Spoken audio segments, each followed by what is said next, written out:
চাচ্ছি করতে পারি।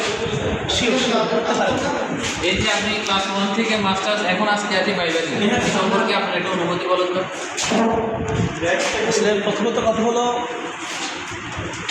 একটা জাতি শিক্ষিত করতে হলে সমাজকে শিক্ষিত করতে হয় আপনার পরিবার প্লাস নিজেকে যদি একটা পর্যায়ে পৌঁছাইতে হয় আসলে কী করবে ঠিক তেমনিভাবে আসলে 1 থেকে আজ পর্যন্ত আমি যা অর্জন করেছি আমি মনে করি শিক্ষার পাশাপাশি নৈতিক শিক্ষা সব মিলাই আলহামদুলিল্লাহ।